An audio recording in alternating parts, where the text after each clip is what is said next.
Sina, I had a whole conversation by myself. I was calling your name. I was talking to myself. I asked you. Sina, I had a whole conversation by myself. Don't need this since that is live. Hello, hello. Zena, I was having a whole conversation by myself. I'm looking at you on the video, but sometimes we talk to ourselves. So I'm thinking, okay, she's getting it together. No, my love, I was talking to you, but I guess I was talking to myself. Oh my goodness, you gotta love life. You gotta love life. You gotta love life. Hold You got on. love because I was asking you, where are you? I'm here in Houston. I live in Houston. You're in Houston. Look at you. You're so beautiful. Look at that smile. It's so good to see. Thanks for coming on camera. Hold Much on. I'm getting back. appreciated. Much appreciated. Thank you for coming on camera. Yay. Thank you guys for joining. Yay. Thank you, Lauren. Loreni. Hi, Loreni. I think you've been coming to the last couple of sessions, right? I think you have. Like, Loreni is getting the juice. I hope that you have. I think I remember you from the last couple of sessions. Please let me know. I would like to know. Where are you, Loreni? Where are you where are you located? I'm in Florida. I have Dina who's here with me as well, and she's in Texas, Houston, Texas. So we're gonna get started, you guys, in 2 or 3 minutes. Gonna give the other folks some time to join here. Hi, Renee. Thank you for passing by. Yeah, let me know if you I wanna I wanna make sure that if you were here, Loreni, I think you were here the past couple of sessions, so I want to thank you for wanting to learn about all things emotional intelligence. Thank you for the hearts, because I tell you, it's a roller coaster. It's a doozy. I have something that's on my soul. I am going to talk about to this week. We're talking about. Wait, let me start my this week. Thank you, Zena. Thank you for the heart. I'm gonna accept it. Thank you. So this week we are is week 4. This week is week 4. We are in week 4. Week 4. We are in week 4, and we're talking about social awareness and empathy and leading with our heart, right? Not with our head. And leading with our heart eventually allows you to lead with your head, right? If you just lead with your head, then you're missing out the people side of things. If you lead with just your heart, then you're missing out the strategic, technical side of things. So you need both, especially if you're in the workplace, right? You want to make sure that you use both, right? Um, that's where you have the data, and then you have the people that are managing that data, right? So you need to be able to manage both. What are you going to do with that data? That's the technical side of things, right?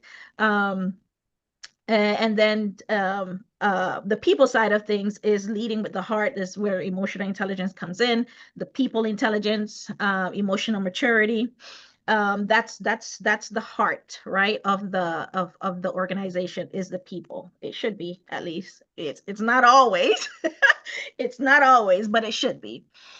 So now more and more organization, especially with what's going on in the world, more and more organizations are tuning into organizations that are being vigilant and seeing that. I mentioned before in this class that the more and more we go towards AI, this AI age, technology age, the more and more people want that connection. People want connection with other people. They want to feel like they're a part of a tribe. Cut this off here. That they're a part of a tribe, that they're a part of a team, of a family, a group, right? So the more and more that happens, that the more and more it gives us an opportunity. It gives emotional intelligence an opportunity to be at the forefront of the people intelligence, right? So uh, with that being said, we're going to get started. So yes, but before we get started on the subject for today, I wanted to say, what did I want to say to you guys? I wanted to say that, where's my notes? Where's my little note? Oh, I wrote it on the back of this paper. This is what I do, you guys. This is what I do. Um, I wanted to say that at some point in your life, with this entire emotional intelligence journey, that at some point in your life, you have to decide if you will continue being the person that you are today, being the person that you see in front of the mirror, or do something different. And that's what happened with me. And I'm sure at some point in your life, you kind of realize it, or you come to that realization yourself, right? At some point in your life, you have to make a decision to decide if you're going to change from that person that you see in the mirror, or are you going to do something different? Keep going down that path or do something different. And that's what emotional intelligence, leading with emotional intelligence, does. It allows you to do a lot of thinking, retrospection, introspection. Welcome, Doranda. Thinking about where you are, where you want to go, what you want to do. So, Doranda, you're just in time. We haven't started just yet. I just wanted to say this was on my heart, my soul. So, I wanted to share this with you guys, that at some point in your time, you have to come to that realization and face that man or that woman in front of you in that mirror when you wake up every morning and you look at yourself, like really look at yourself, and you have to decide, do you want to continue? Do you want to continue being that person, or do you want to make some changes? And I came to that realization myself a couple years ago. And that's what I had to make a decision for myself, right? I had to decide, do I want to continue hanging around the same people? Do I want to continue having the same relationships with the girls, or the friends, or the job that I was at, the boyfriend that I had at the time? Do I want to have kids? Do I want, like, what is it, where, if I don't like something about my life, I finally decided to take charge of it myself and stop blaming and pointing fingers at everybody else that was around me. Because of course it's easier to point finger, right? It's easier to point finger at everybody else. Because of you, I'm here. Because of they, I'm here, right? And blame your parents and blame everybody from your past. And granted, that may have been true when you were a little child, but that's not the case anymore. Now you are a grown adult and you have to decide. And I want you guys to realize this too, that the fact that you don't decide does not mean that you are, I don't need to face that person in the mirror, I'm going to continue doing what I'm doing. You are deciding to not do something, or deciding to do something. And that's why I lean into emotional intelligence, because I grew up in an environment that wasn't very healthy when it came to expressing how you felt about a particular situation or a particular thing, right? So I had to decide for myself, am I going to continue blaming everybody else, or am I going to try to do better for my kids, my future kids, my nieces, my nephews, like everybody that's coming behind? Or do I want to just continue blaming and pointing fingers? And that's the realization that you're going to have to come to. Like, I scream at people because that's the way my family do it. that's an excuse. That's you gotta start getting real with yourself, right? That's an excuse. And that's an excuse that I used to give myself. Or I used to give my husband that that's the way we talk. Short people they scream all the time, so you just take it. You don't have to take it. Nobody have to tolerate, and you have to think about this for yourself. Nobody have to do anything that they don't want to do. You have to decide. So it comes down to decision. And once you make that decision that I am going to do better, and here is how I'm going to do better, and you put that plan in place, then baby boy, baby girl, nobody, nobody, don't allow anybody to deter you and to stop you from that path that you are going on. Don't let them stop you. You keep going, right? And that's what I wanted to kind of share for these first 3-4 minutes with you guys, because that's been because it's not easy. And I know that this process is it's not easy, because if it's not meant to be easy, if you really think about it, anything when it comes to relationships or humans or people, it's sometimes it gets you up to here. It's not easy at all, right? At all, right? But because it's not easy, not everybody wants to do it. Not everybody wants to do it, right? So you have to decide, are you going to be that one? Are you going to be someone that decides to go all the way, not halfway? You have to go all the way, right? So I invite you today. So as you start your emotional intelligence journey, you started it years ago and now you're continuing that journey, keep going, keep going, keep digging deeper, right?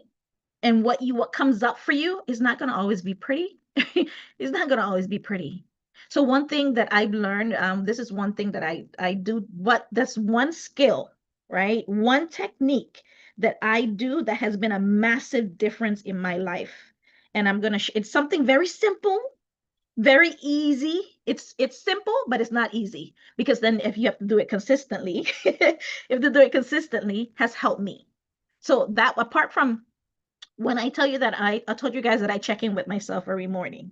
You wake up in the morning, before I touch my phone, before I jump out and try to look at my to-do list and my emails and what I got to do for my business and family, I lay there in bed, right? I lay there in bed, have an alarm wake me up, right? And I lay there in bed for 10 to 15 minutes. You have to schedule this in, because if you don't schedule it in, you can just jump up and just start doing all things. And you wake up, give yourself, if your alarm rings at 5:30 in the morning, set your alarm till 5:10, 5:15. Give yourself 15 minutes, and you just sit there with yourself first. Talk to you. How do you want your day to go? You are deciding that. And that is your opportunity. You deserve, you deserve the day that you decide that you want to have. But you get to decide that. So these 10, 15 minutes, first 10, 15 minutes of the day, it's you talking to your God, whoever that is for you, right? It's for me, it's the Lord Savior Jesus Christ, right? You talking to yourself. Today is going to be a great day. You having your affirmations, what you want to accomplish, how you want to feel. How do you feel now that you just woke up? You talking to you, getting, because the best relationship you can have in the whole wide world is a relationship with yourself, right? And if you don't have that relationship with yourself, right? If you don't have that relationship with yourself, then things are not is not going to work out. Things are not. Everything stems. All of the other relationship stems from the relationship that you have with yourself, right? My little juice thingy fell here. So stems from the relationship that you have with yourself. So it's important for you to check in with yourself. And when you check in with yourself, you're telling the world and you're telling yourself one thing and one thing alone. I am the most important thing in the world, because remember, if you don't take care of you, you can't take care of the ones that you love. You have to be at your best so that they can be at their best. Otherwise, you're not going to give them your best. You're going to give them leftovers. And when they get leftovers, then it reciprocates what happens. Like your interaction with them decides their interaction with the rest of the people that they have. When you see how deep emotional intelligence goes, then you realize that your interaction with your son or your daughter decides how they're going to interact with the kids in their life. And then those kids with other kids, and then those kids with other kids. So you, at the end of the day, you're impacting the entire world. Your relationship that you have with the people around you, how you treat people. So today the conversation is talking about social awareness and empathy. So let me continue to say leadership without empathy is pretty much controlling someone, right? If you don't have empathy in leadership, it's control.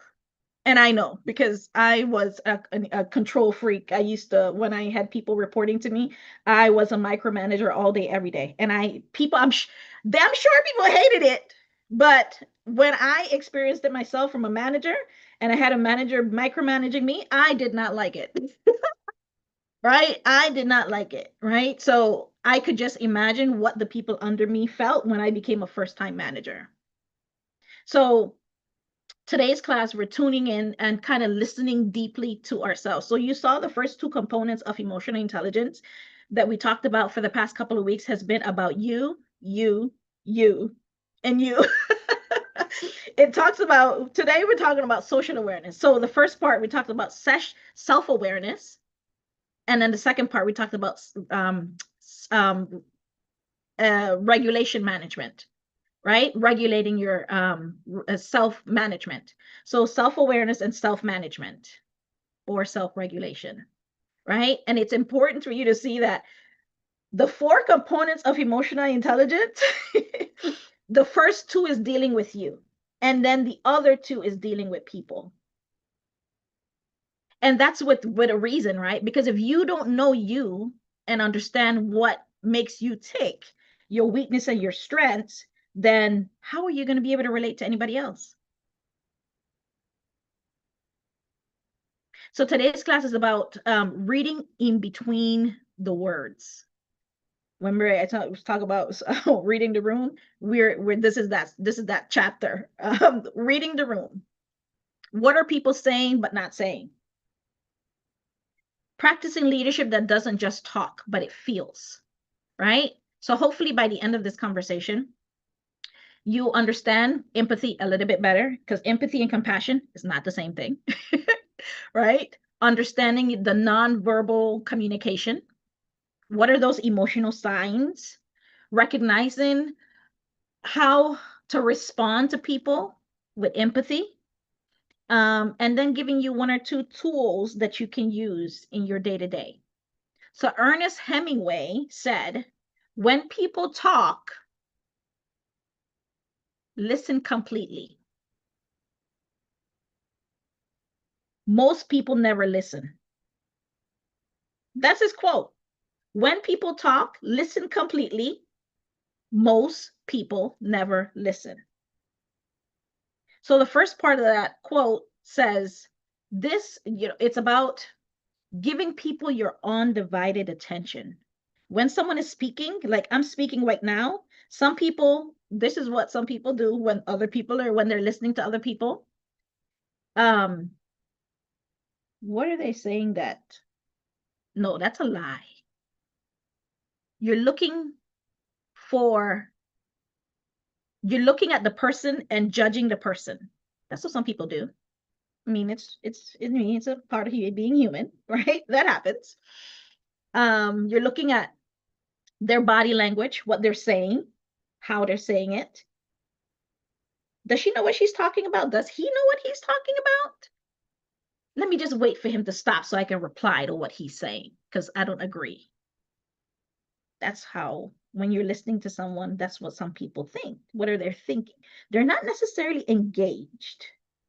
So when you're listening to someone, you got to be engaged in the conversation. You got to be focused on the speaker and both verbally and non-verbally. What am I saying what am I saying without words, and what am my words saying without actions? The other part of that quote says, it points out the common tendency that people have sometimes to truly be, listening, right? Often we are preoccupied by kind of coming up with our own response to what the person is saying. You're judging the speaker, you're being distracted, and all the other things that are going on in your head. You're in and out, right? But to truly be present and engage, that means that you're able to ask question that pertains to the content, that pertains to what the person is talking about, and you apply it to your life and see how it fits, right? You have to go into deep thought. So, social awareness is the ability for you to be able to sense what others are feeling without them having to say it. That's social awareness. We talked about self-awareness, right? The ability to be able to see, the ability to manage, understand, use, and manage your own emotions, right? And then self-regulation is controlling, when controlling yourself and not allowing your emotions to get out of hand, right? And then we gave you some tools to do that, right?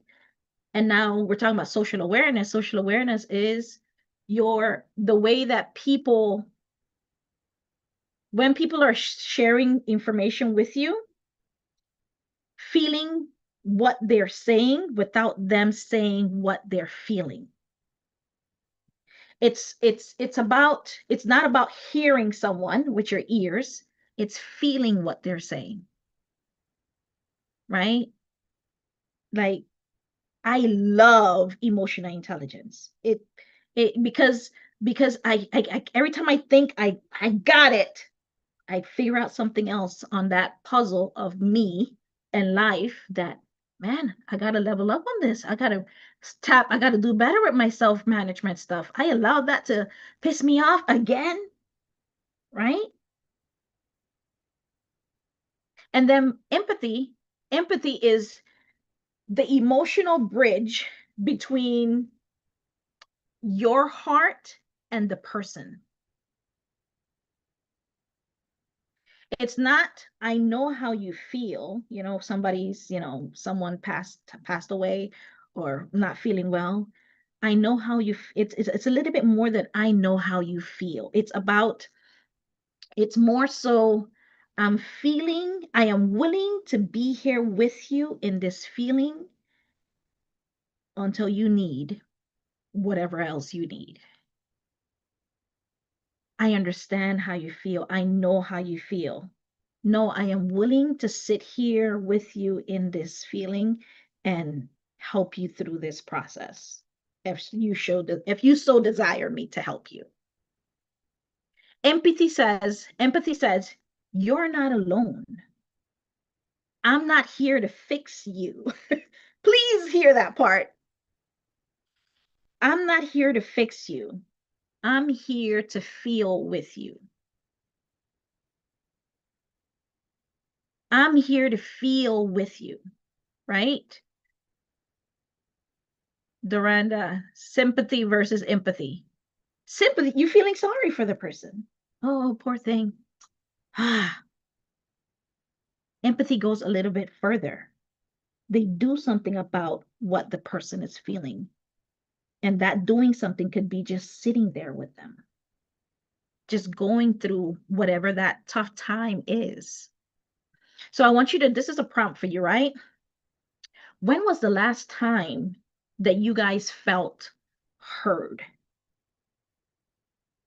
When was the last time that you felt deeply heard and seen? You had an experience, you were going through a tough time, and someone came to your aid. What did they do that made you feel safe, that made you feel a little better, that made you be able to go through that tough time a little easier? It's something you said, not I'm not looking for you to fix the situation. Let's just sit here for a moment. Mm, 1,000%, Duranda. Duranda said it's not about me coming to fix the situation. It's about me just sitting here with you in that situation. And that's what people remember. I remember when this happened and we were just sitting there. He just came and she just came and watched movies with me. We didn't talk about anything. She knew that my sister had just passed away, and there's nothing she could say to make it feel better. Yeah, and it's like you don't want to, wallow in your sorrow. So, anytime I'm there for one of my friends or my loved ones, I'm like, let me know whenever you're ready for, that push because I do want to get you out of here, right? I'm not going to sit here and let you wither away, but for right now, this is what you need. You need silence. A And you pick thousand silence. percent. Because there's a time for everything, right? And if you believe the good book, the good old fashioned book, right? That's never old, but it's always in the right time and right place. There's a time for everything. There's a time for crying. There's a time for joy. There's a time for sitting back and just assessing. There's a time for everything. So the question is, do you know what time it is? When those experiences happen in your life or the lives of the people around you, do you know what time it is? Because if you don't know what time it is, then you cannot help them. Don't try to move them out of the situation or let them, not, if it's time for them to cry, let them cry because they need to get those tears out. They need to get that. Remember I said that in the beginning of this conversation, this whole course, that emotion, you take away the it's emotion. It requires you to move, right? So it needs to have something, you need to get rid of that motion for that emotion to go through your body, right? You need to cry, you need to punch something, punch a pillow, you need to vent to someone, you need a safe space to just talk it out. You need to, whatever it is, some people need to do things with their hands, some people just need to go and walk and watch nature, or go for a beach walk, whatever it is that people need. Be there and be that for them and allow it to happen. Nothing is wrong with it. Now it becomes an issue, like Doranda's point, when you stay there.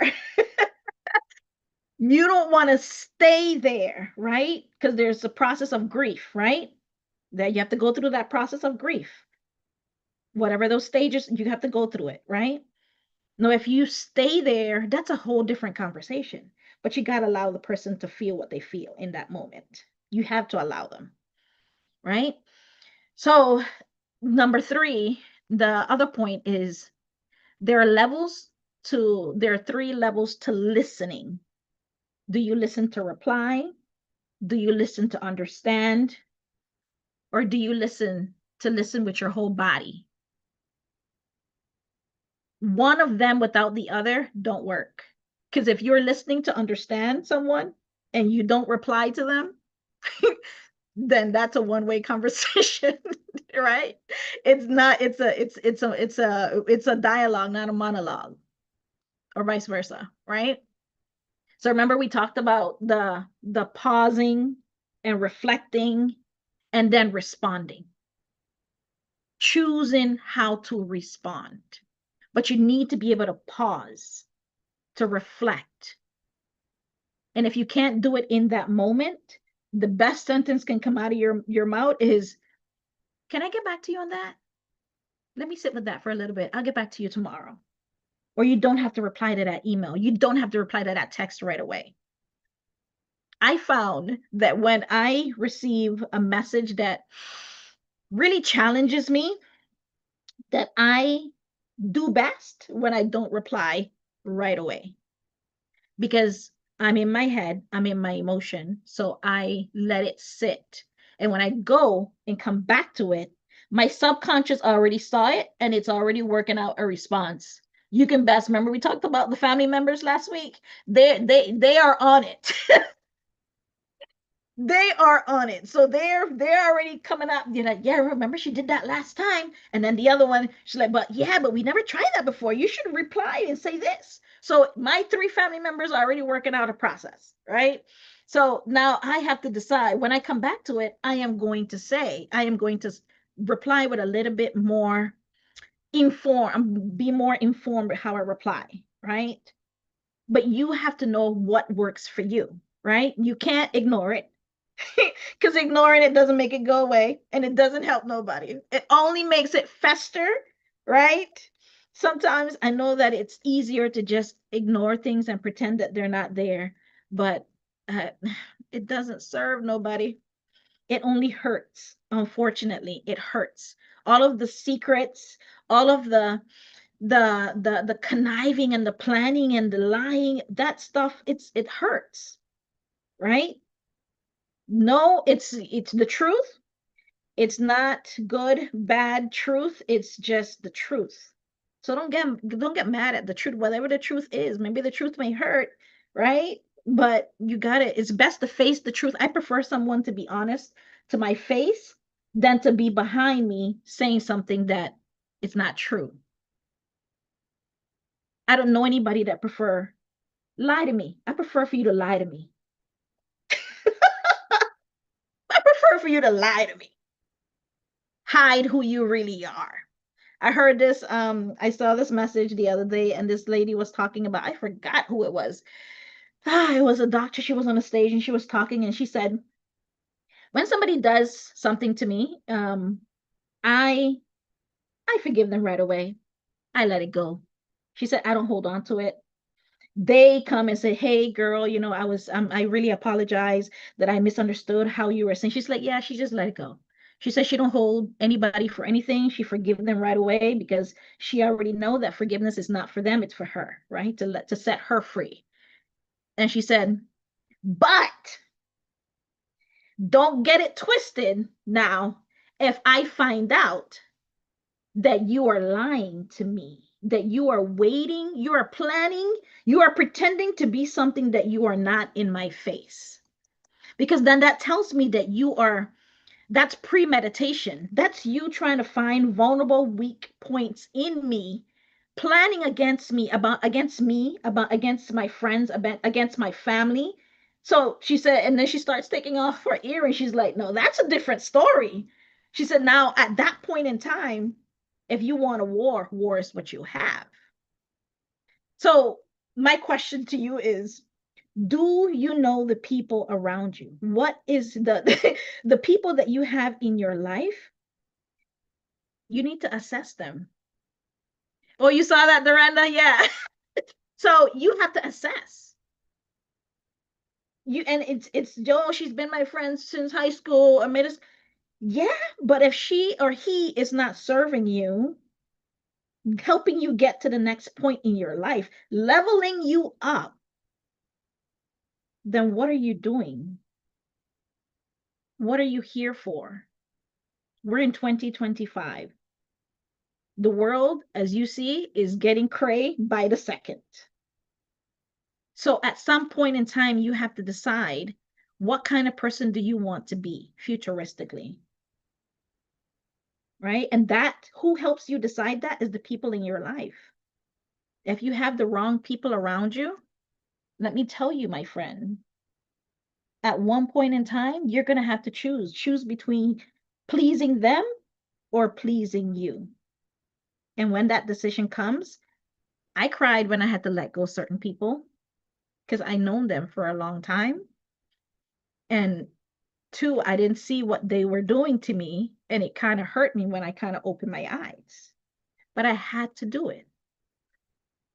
And I was a better person for it. And when it became now, oh, this is something that I'm good at doing. Once I've learned what I had, what happened is that when someone else hurt me, I said, um, it was easier for me to get over it because one, I learned my lesson from the past, right? I didn't run from it.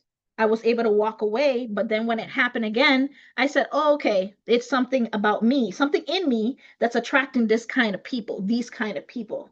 Let me go do some homework and figure out what that is, because we ain't having this. Dr. Dale is not having this, right? So I had to go. I didn't blame them. I said, all right, I'm gonna remove you and go do some introspection with myself,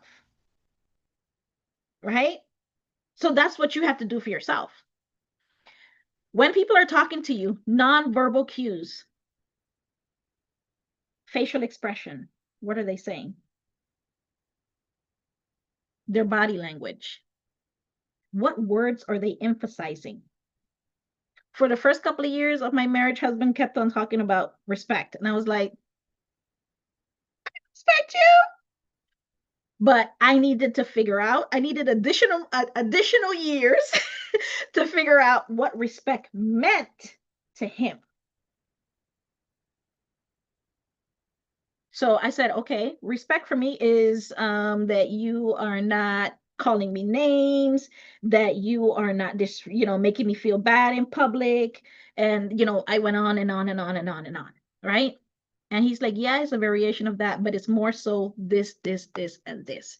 And I was like, oh, that's important to you? I don't care about that. He's like, it's like, you don't care about it, but I care about it. And I said, oh, okay.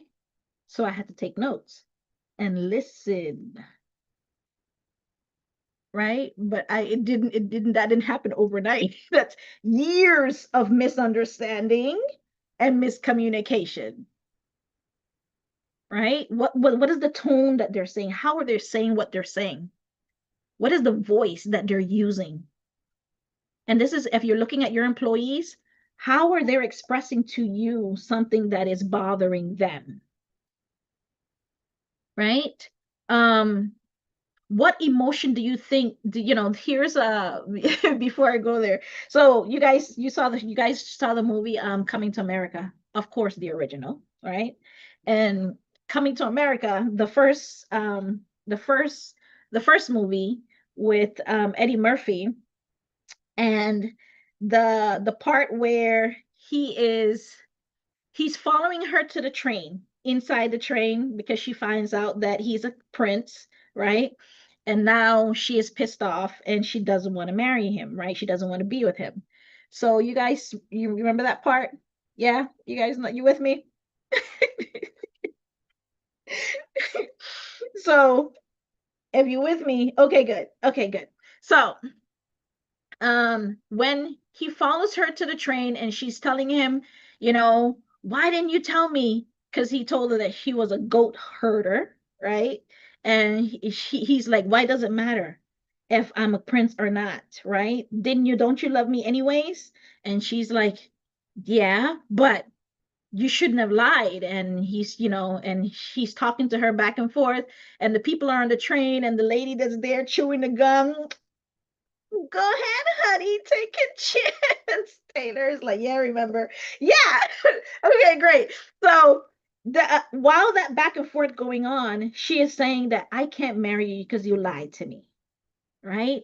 You lied to me. You made me believe that you were one thing, but you're something else. And he's saying, well, it doesn't really matter. You love me, I love you. Now that you know that I'm a prince, why can't we just continue this go, and get married?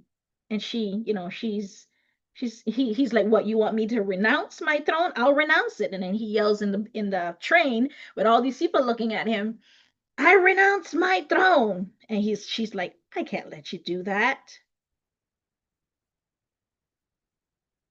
And he don't care. He will renounce it. So of course, earlier she takes off the very expensive earrings and she throws it at him, and she leaves the train and tells him, I don't want to marry you. And she leaves, and he stays in that train.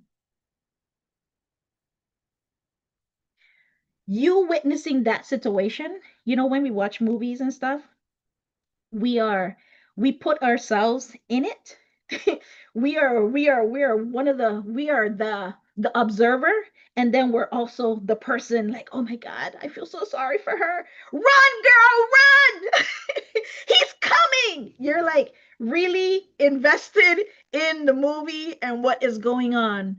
But with coming to America in that situation right there, what do you think he was feeling in that moment when she walked away off that train and said, I don't want to marry you?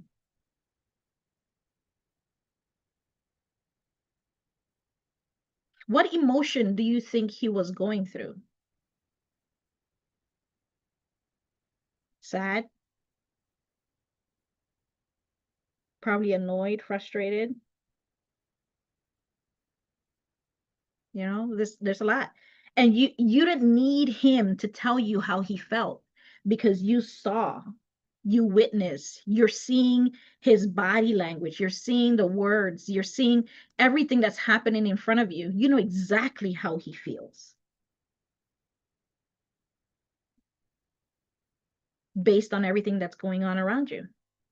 So that is what I want you guys to use when you're ex when you're interacting with someone. Look for those kinds of cues. Look for what people are saying, what they're feeling, what they're thinking, right? And I want to remind you, this is another reason why you should. Remember that 90%, over 90%, I think it's 93% of emotional meaning is communicated non-verbally. Non-verbally. So whatever it is that you are saying to someone, what helps them to remember what you said and felt is how you made them feel.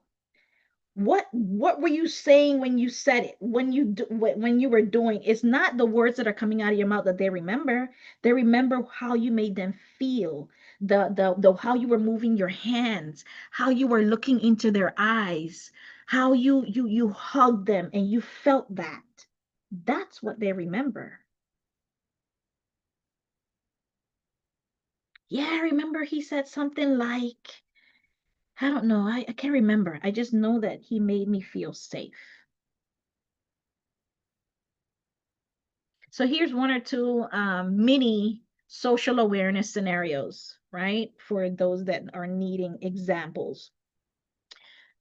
You are on this is probably an experience that we all have had.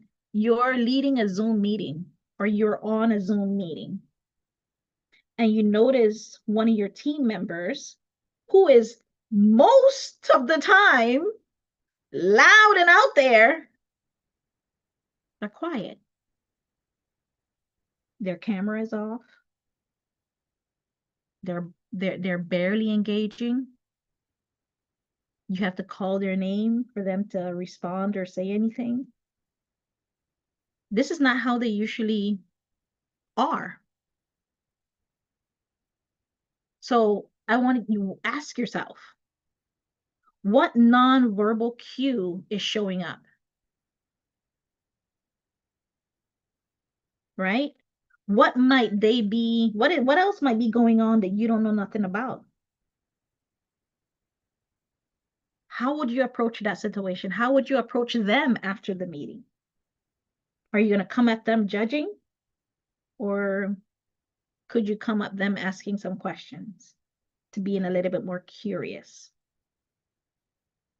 Remember, that's what I said in this entire conversation with emotional intelligence. If you don't agree um, with everything, come curious. Come curious enough to ask question and say, let's see what's going on here, right? Here's another scenario. Somebody's cutting you off. Somebody is constantly cutting you off, cutting everybody else off as they're talking. You're in a group and they're cutting you off, they're speaking over you, they're shutting you down, and they're not only doing it with you, they're doing it with everybody else. And you can see everybody else around you frustrated that this person keeps cutting everybody off. What kind of subtle emotion do you think is present in that room, in that conversation? How do you how how do you acknowledge that emotional imbalance without embarrassing the person that's shutting everybody down? This is what happens every day, right? This is what the scenarios that we are in every single day, right? On any given day. How could you create a space for everybody and that person with empathy without making them feel bad, right? Hey, Johnny, you need to stop. You're just cutting everybody off. Just stop it. Is that the way to go?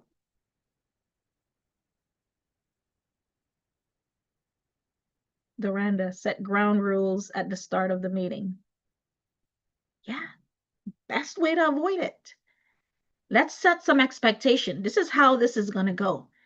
Not only today, going forward.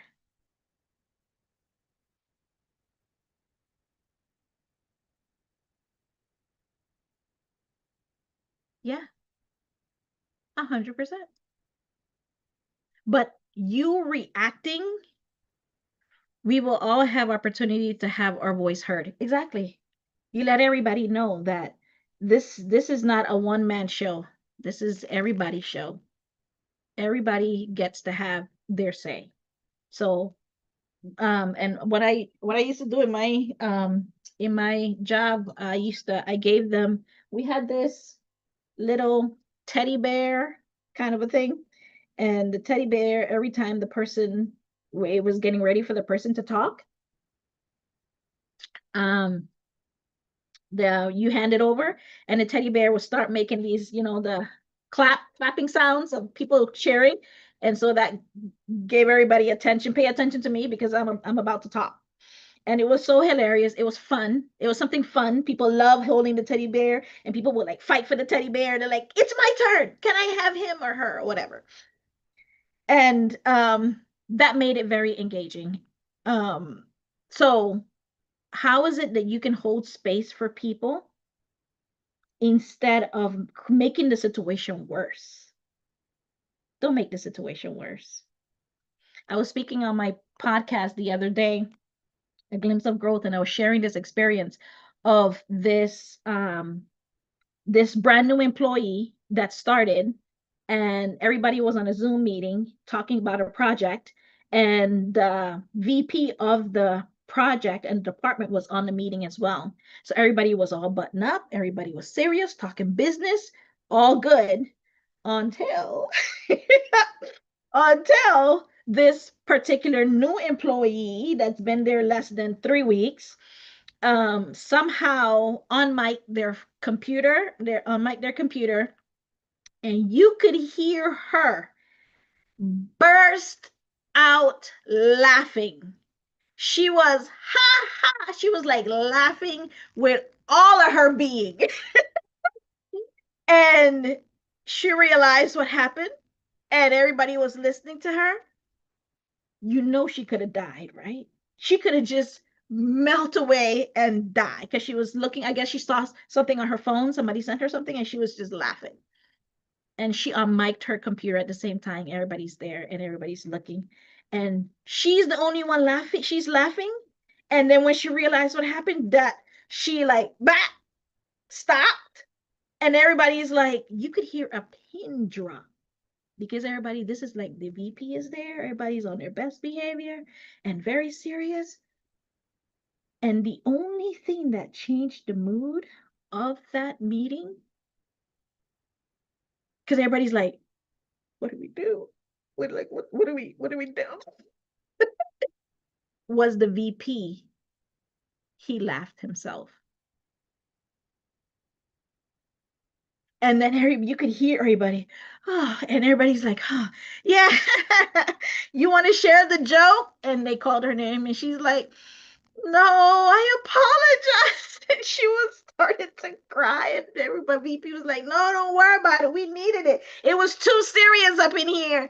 And imagine if, and because of that, everybody else that's beneath this VP is treating this like, And he's like, please, no big deal. It happens.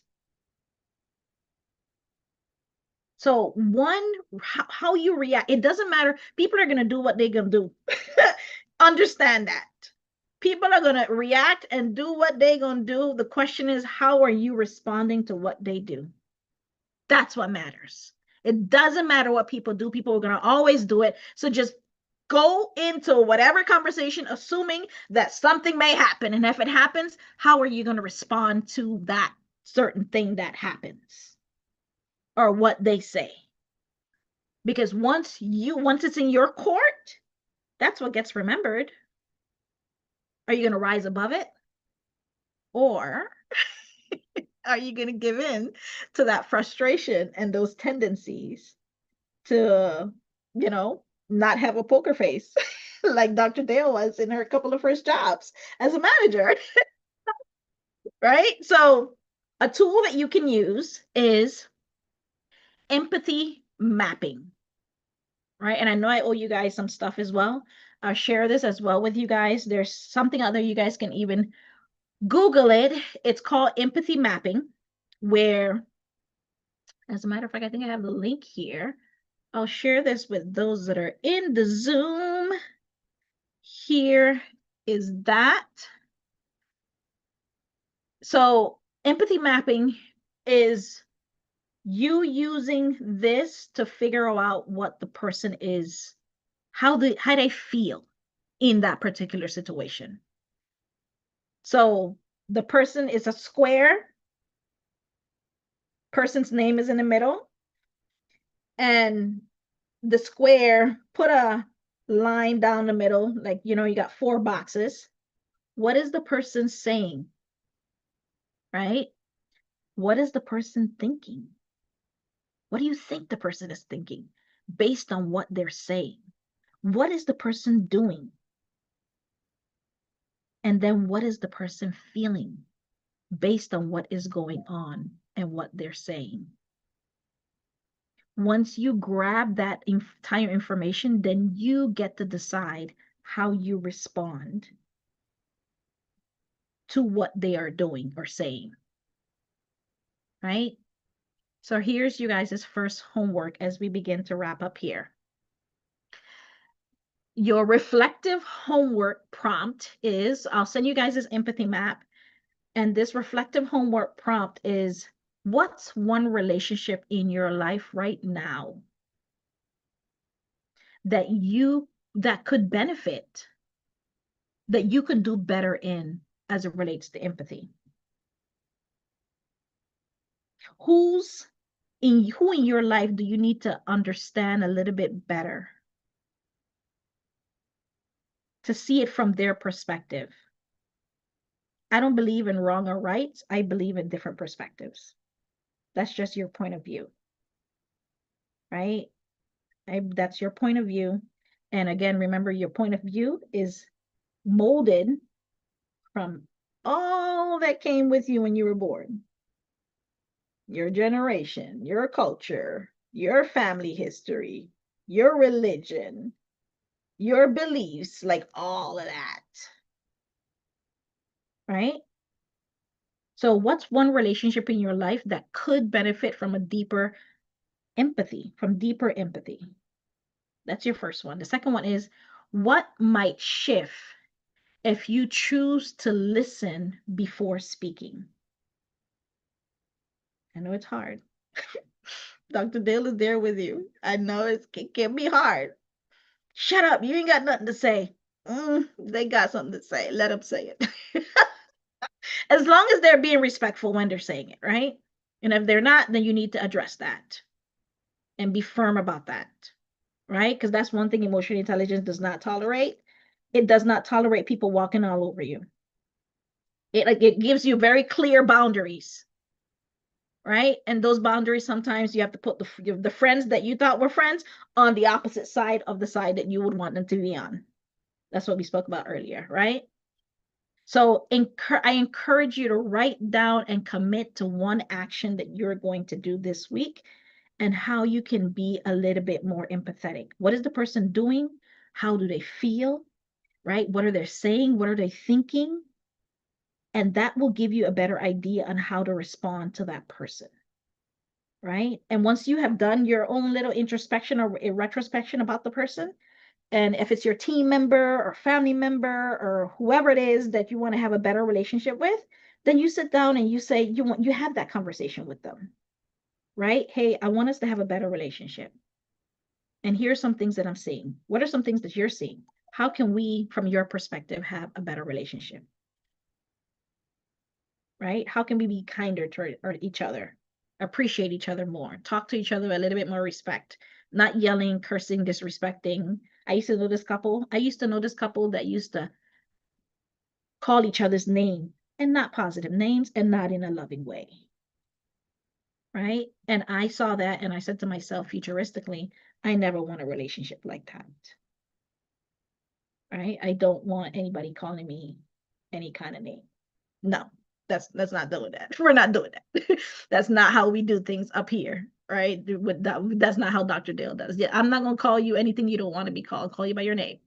Be respectful how it is that you want me to call you, right? So this week, I want you to practice listening with your eyes, with your ears, with your heart, right? Before you offer someone an advice or ask a deeper question, think about it. Listen to how they're asking you. Before you judge someone, write them off, I want you to pause and wonder what is it that they might be going through that is causing them to respond in this way.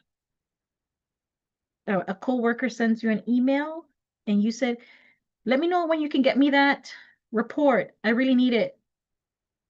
And they reply back, you get it when you get it. In all caps. How do you respond to that? What do you do? What do you think is going on? What's going on with that person at that particular time that made them respond in that way? And again, it doesn't excuse them responding in that way. That just shows me and tells me that they don't have very good they're not very good with their emotional intelligence. It's not very strong right now. Right? So let me help them in whatever way I can help them and guide them, right? And show them how to teach people how to treat you, right? Should I be having a conversation with them? Should it be now? Should it be later? Right? Because the most emotionally intelligent leaders, they don't just speak powerfully, right? They listen intentionally. So you got to listen. Really listen. So some suggestion, other tools for you. I am going to send you guys for those that sign up for the class, I'll send you guys the empathy template. And there's a TED Talk out there, of course. If you guys don't know Brene Brown, please get familiar with her. She's very good. She talks about the power of vulnerability. And vulnerability is all things emotional intelligence and how it's okay for you to show weakness that shows strength. Because I don't believe emotional intelligence or emotions are weak. They are the strongest thing out. Because when your loved one is in the hospital and all you have is hope left, that is the strongest thing that you can have at that point in time. So emotions are not weak. Don't let anybody else tell you that, right? And if they do, you correct them with love. Correct them with love. Thank you guys for joining the conversation today. And remember, emotions are human. Leadership is emotional, right? So let's lead with emotional intelligence. Thank you guys. Thank you for giving me your grace because I know that I owe you guys something, but it was the husband's birthday this weekend and it's just a lot. We traveled and everything. So I promise to get you guys the stuff today. I know you guys wanted the quote that the affirmation thing that I shared last class as well. So I'll share that with you guys and remind you guys of what the homework is so you can have that for your notes. And next week we're talking about relationship management. Relationship management, which it's about improving communication, conflict resolution, right? How to resolve those conflicts, whether at home or at work or your friends or church relationships, building strong positive relationships in your life, right? And influencing and inspiring others, making an impact. You want to leave the world better than you found it. So let's do that together. Zena, did you want to say something before you get out of here? No, no, I was just counting up. I was multitasking while I was listening to you. So I didn't want to, No, you're good. You're distract. absolutely good. Thank you so much for sharing, showing me your face. I expect to see it next week now. Zena, I expect to see it next week. She's like, I can't promise anything, so I'll be back here. So for these next 3 weeks, it's gonna be all Fridays. Fridays, since we don't have any holidays or anything. Fridays at 11 o'clock, and that's 11 a.m. What, Zena? You can't make 11? Is that what you're saying? Your 11 is my 10, and my Oh, 10 is my work zone. got it. Got it. So you're like doing both at the same time? Yeah, My. Okay, Zena, for you, we're gonna do Duranda, you don't have any issues, do you?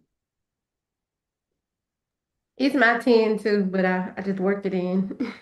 I appreciate it. I appreciate it. So if I do 10, then it's your 9. I don't know. Yeah. Okay. So that's perfect. Okay. Okay. So let's do 9. I mean, let's do 10. Let's do 10. I'm getting confused with the timing now. Yeah. We're central. You're east. Okay, so let's do 10 next week. And let's do 10 next week and then we go from there. Let's do a week by week. Okay? So Zena, I did that for you. Okay? You let it go all right. I Appreciate it. appreciate it. Appreciate it. Thank No, y'all so thank you much. I guys for have to joining. drop. Duranda, what did you say? So thank you so much. I have to drop. I have to go on a meeting. Absolutely. Bye. Bye. Thank you. Thank you. Thank you so much for joining. Bye, you guys. Have a great rest of your day. You too. Thanks.